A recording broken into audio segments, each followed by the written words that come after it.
As soon as the loss of the wagons and horses was generally known, all the owners came upon me for the valuation which I had given bond to pay. So, not all of the wagons and teams made it out of the debacle, and Franklin was the one who had gathered the wagons for the army. Silly, silly Franklin. We learned from that a bit. So they come and they start suing him. He says, I have to go to the government will repay you. And they say, we're not waiting for the damn government, we're suing you, Franklin. I want my wagon back. Where are my horses?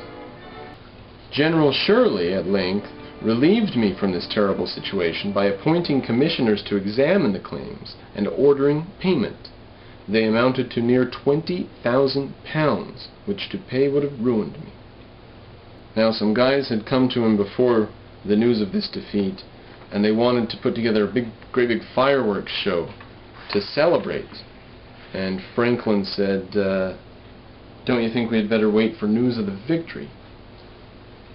And they said, what do you mean? You think we're not going to take Fort Duquesne? Duquesne? Whatever it is? And Franklin's like, oh, no. I mean, I don't. He says, but I know that the events of war are subject to great uncertainty, unquote. That's what he says. I gave them the reasons of my doubting. The subscription was dropped. The reason they're looking for the money for this fireworks display. So I told them why I didn't think it's going to work. They dropped the subscription. And the projectors, these men doing the project, thereby missed the mortification they would have undergone if the fireworks had been prepared. They would have been more mortified, all this money spent for nothing. Dr. Bond, on some other occasion afterwards, said that he did not like Franklin's forebodings. I don't like that Franklin. I just don't like the guy. Abruptly, I'm going to have to end this Benjamin Franklin series. It's been like a year since I posted a video on it, but I just can't go through with finishing the last of his biography, his autobiography. It's so full of details. Because I think the reason for it is the stuff was so fresh in his mind that when he thought, well, if I'm going to explain that, I got to explain that, I got to explain that, and that, and that.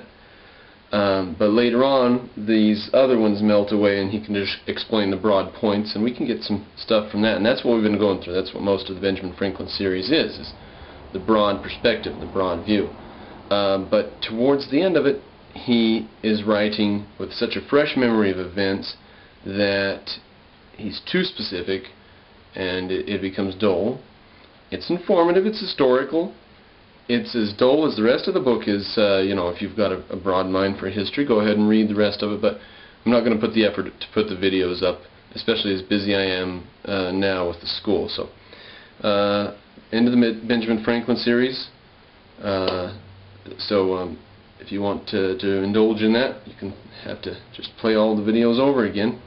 I aspire to doing the biographies of several of the Founding Fathers.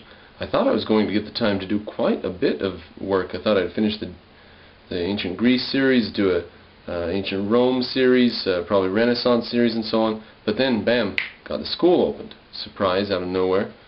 So, hopefully someday I'll be able to do those later ones. Right now, I'm very familiarized with the ancient world and stuff. I'm going to be working on the Renaissance soon. Might do some videos on that. We already did Regiomontanus, for example.